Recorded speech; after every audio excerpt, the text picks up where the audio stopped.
Hillary Clinton rarely does national TV interviews, but she did one last night. She denied allegations that donors to the Clinton Foundation got favors from her State Department.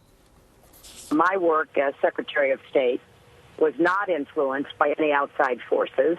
I made policy decisions based on what I thought was right to keep Americans safe and to protect U.S. interests abroad. Well, what we did when I was Secretary of State, as I said, went above and beyond anything that was required, anything that any charitable organization has to do. I know there's a lot of smoke and there's no fire. She also rarely goes before a group of reporters, as in a press conference, to answer questions, and she addressed that. Will you give a press conference? Well, Anderson, I'm talking to you right now, and I've given, I think, way in excess of 300 interviews this year. I've got a lot that I have been sharing with the press, talking to the press, as I'm doing with you right now. So, stay tuned. Oh, my God. Stay tuned. Here we are. What do you think, Brian? What do I think? I think that if this backs up my original premise, which Dana will never be convinced of, for her to give that excoriating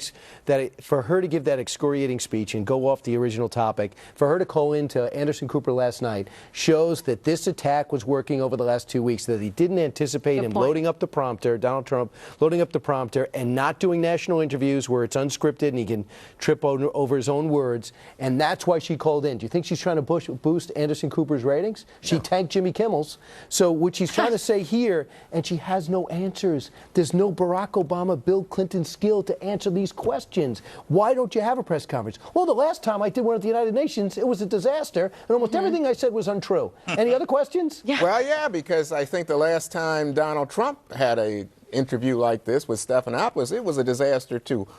What's the deal? But Trump does all the interviews. No, in fact, he's been doing fewer. In fact, basically, he does Sean Hannity on Fox, and he's been turning down interviews from CBS and all the other networks. He's going to do Anderson Cooper tonight. Listen, I think changed. Okay. Tonight. He makes himself on hers.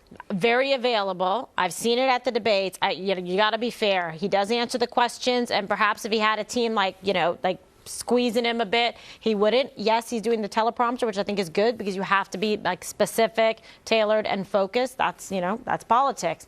But in terms of Hillary Clinton, you can talk about Trump, but you can't avoid the facts, which is Hillary Clinton cannot answer questions. She doesn't have the skill set like Dana Remember said. Remember the Ed Henry question? Clinton, just wipe with a cloth? Right. No, there's no way. And by the way, then there's going to be 100 commercials with different sound bites and lies and inconsistencies because there's a lot of material to work with because she's been in politics and or in the White House as First Lady for a long time, right? Now, is there a double standard in terms of Trump sticking with Fox?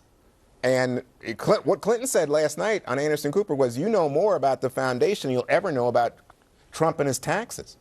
Well, that's actually a pretty effective response from her. I think there's also just the press is frustrated. The reporters that cover her every day, that get on her campaign plane and follow her around to these fundraisers, and they have a job to do every day. They have to turn in a story to their editors, and she's not feeding them. No. So they're frustrated, and then they're starting to worry, well, what if she really became president? What is going to happen to transparency and our ability to actually ask questions of the leader? I think that there is risk in her. There's risk anytime you go out and you do an interview. Sure. Tactically, if I were on her team right now advising her, I would say hold. Yeah. What would you say, Greg? Yeah, it's a sad kind of candidate that the less they see of you, the better you do. Unbelievable. I mean, but that's the truth. That would hurt my feelings if Fox says, we're going to keep you off TV. And give you a raise. Yeah, give you a raise. We're going to pay you to stay home. I'll take that very deal. quickly, Howard That's what Dean A-Rod's said, got right now. The press is anti-Hillary. That's what Howard Dean said. Well, you know what? No, I believe that boring works in her favor. You can get away with so much illegal stuff when the things that are illegal are boring because with the email scandal, there's no good visuals. We opened the 4 o'clock hour on Fox with a pastor arguing with an immigration protester, and it was great tape, but it was just two people arguing. You go and have those visuals. You can't just have somebody open up an email. You know what I mean? She's benefiting from illegal activity that is boring. All right. But well, also, she did one interview Chris Wallace. She should be coming on Fox. We're crushing everybody else in terms of the numbers. She called into Bill O'Reilly. Reach people. She called me over the weekend. But I must say that obviously Howard Dean, a lot of Democrats think the press is anti-Hillary, which upset Brian. He couldn't believe it. Anyway, ahead, Apple could launch its newest iPhone within weeks. And if the rumors are true, there's going to be a big change. And it's going to tick off a lot of people. What is it? Next. Guys, say hi.